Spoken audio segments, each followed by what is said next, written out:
British Advanced Pain Clinic, Noppimayam Surgery Duram. For appointments 9155515563. I think మీరు నిజంగానే you have surpassed all genres, all categories. అన్ని రకాల పాత్రలు వేసి ఒక సెన్సేషన్ ఒక టైంలో.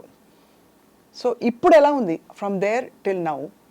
క్వైట్ అయిపోయిందా లైఫ్? అదే అంటే ఈ సర్పాసింగ్ ఆల్ జానర్స్ అన్నారు చూడండి, అది I take it as a very big compliment అండి. ఎందుకంటే నా life first half of my life, first 6 years of my career అండి, మా ఫాదర్కి ఫైనాన్షియల్ ప్రాబ్లం వచ్చి అందరూ అనుకుంటారు నేను గోల్డెన్ స్పూన్, సిల్వర్ స్పూన్ అని, ప్లాటినం స్పూన్ అని ఏదో అనుకుంటారు, because my father was a director and producer. But రాముడు పరశురాముడు అనే ఒక సినిమా చేసి ఆయన ఫైనాన్షియల్గా బాగా దెబ్బతిని హార్ట్ ఆపరేషన్ అయ్యి ఆయన అప్పుడు 80sలో 34-35 లక్షలు ఉంటే, తర్వాత 6 సంవత్సరాలు నేను యాక్టర్ అయ్యి వాటిని అన్నిటిని పూడ్చాను. ఈ 6 సంవత్సరాల్లో నేను చేయకూడని సినిమాలన్నీ కూడా చేశాను. 1 సంవత్సరం 18 సినిమాలు చేశాను తమిళ్లో. అవును. సో ఇది అందరూ ఏమనుకుంటారు, రికార్డు కోసం చేశాడు అనుకుంటారు, నేను డబ్బుల కోసం చేశాను యాక్చువల్గా. అండ్ ఆ స్టేజ్ అయిపోయి కొంచెం ఫైనాన్షియల్గా నేను బెటర్ అవుదాం అనుకునే పరిస్థితిలో సడన్గా నాలో పురుగు ఏంటంటే, నేను ఓన్లీ లవ్ స్టోరీసే చేస్తున్నాను, నా కెరీర్ ఇంతేనా, సో ఇంతకు మించి నేనేం చేయలేనా. నేనేమనుకున్నానంటే ఫస్ట్ ఒక 2-3 years లవ్ స్టోరీలు, తర్వాత మెల్లగా ఫ్యామిలీ స్టోరీలు, ఆ తర్వాత ఏదైనా కొంచెం కామెడీ, కొంచెం యాక్షన్, ఇట్లా కొంచెం వైవిధ్యం చూపిద్దాం. ఎందుకంటే నేను యాక్టర్ అయింది to be an actor, not to be a star or hero or you know lover boy అవుదామనో, రిషి కపూర్ అవుదామనో, లేకపోతే వాట్ ఎవర్ అవుదామనో అనుకోలేదు. నేను wanted to be a full blown actor. ఎందుకంటే నేను పెరిగింది watching Dustin Hoffman, Robert De Niro, so ఇలాంటి గ్రేట్స్ చూస్తూ పెరిగాను నేను. So if I somewhere have the capacity to be a hero, ఎందుకంటే నా ఫస్ట్ సినిమా కూడా నేను ఎడిటింగ్ రూమ్లో, అంటే మా ఫాదర్కి ప్రాబ్లం వచ్చినప్పుడు నేను ఎడిటింగ్ అసిస్టెంట్గా చేశాను, అసిస్టెంట్ డైరెక్టర్గా చేశాను, డాన్స్ అసిస్టెంట్గా చేశాను. సో ఈ 3 కలిపి నాకు ఆన్ ఎ గుడ్ డే 150 రూపాయలు వచ్చేవి. ఈ 150 రూపాయలు ఇంటికి తీసుకెళ్ళి మా అమ్మ చేతికి ఇచ్చేవాడిని. సో ఇట్లా నాకు 6 నుంచి 8 నెలలు నేను ఎలాగో ఫ్యామిలీని గడపగలను. ఈ టైంలో దేవుడి దయ వల్ల నాకు భారతీ వాసుని 2 డైరెక్టర్లు క్యాన్లు ఎత్తుంటే వచ్చి, నువ్వు ఎవరు, రేపు ఆఫీస్కి వచ్చి నీకు వేషం ఇస్తున్నానంటే, ఏదో హీరో పక్క వేషం ఏదో అనుకున్నాను. ఆ తర్వాత తెలిసింది నాకు నన్ను హీరోగా ఎంచుకున్నారని.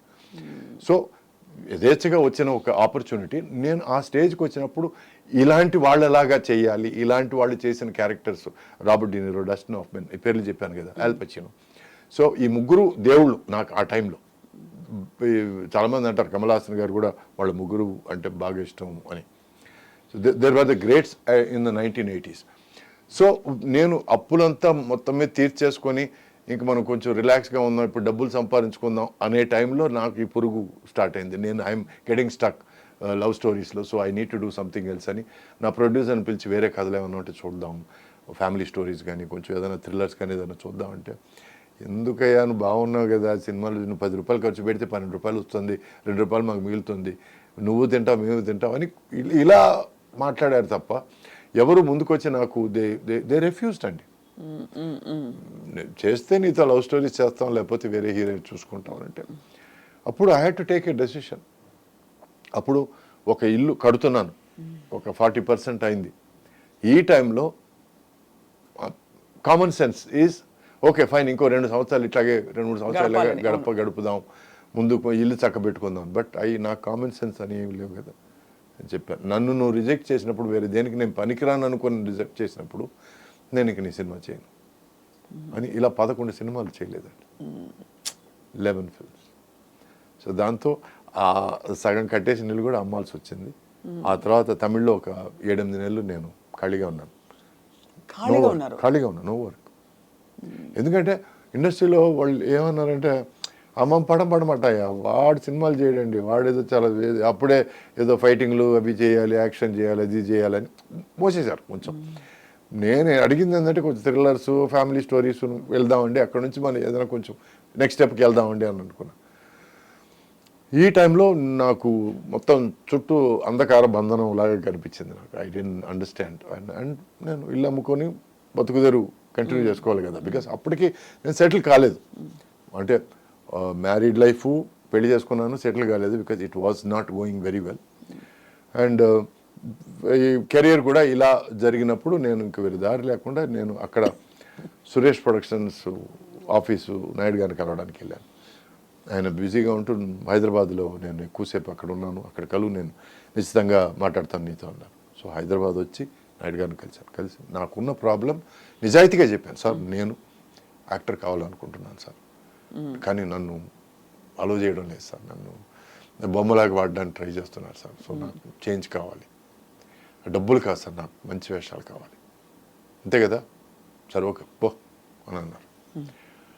మా ఫాదర్కి ఆయనకి బాగా పరిచయం అండి. సో నేను ఎందుకో ఆయన్ని అంకుల్ అని పిలవాలనిపించలేదు. నేను అంత రెస్పెక్ట్ ఆయన మీద as a producer, as a Pioneer, as a visionary. So ముందు నుంచి ఇప్పటివరకు నాయుడు గారనే పిలిచాను నేను.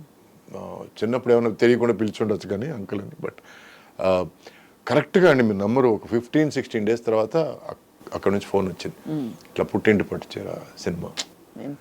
సో అది రావడం ప్లస్ అది మాత్రమే కాకుండా అండి, నాయుడు గారి సినిమా నేను చేస్తున్నానని చెప్పి దానివల్ల ఏమైందంటే పద్మాలయ నుంచి చిన్న కోడలు అనే సినిమా పిలుపు వచ్చింది.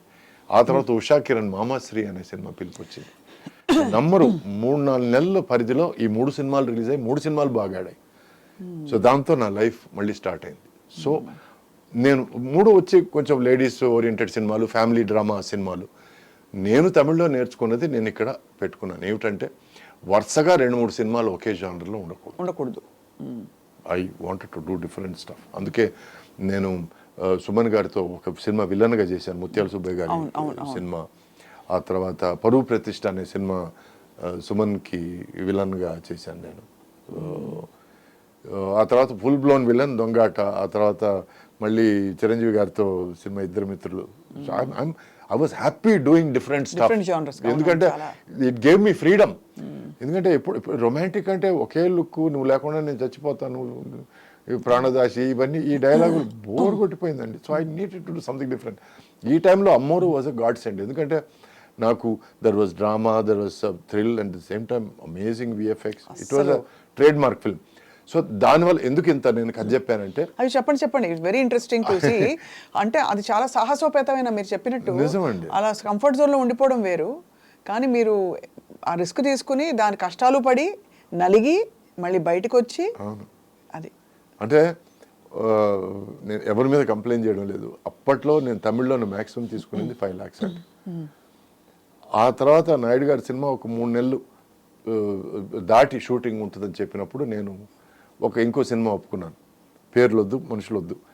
బట్ ఆ సినిమా ఆయన నువ్వు హీరో అని అన్న తర్వాత నేను ఏదో న్యాయంగా ఏదో ఇస్తారనుకుంటే నాకు 5,000 ఆఫర్ ఇచ్చాడండి. 5,000 ఫస్ట్ డే షూటింగ్ అప్పుడు చెప్పిన విషయం అది. సినిమా మొత్తం అంటే ఏ బేసిస్ మీద అలా అన్నారు? అప్పుడు మీరు ఎలా ఫీల్ అయ్యారు? అంటే they based it on what? 5,000 అనే రెమ్యునరేషన్.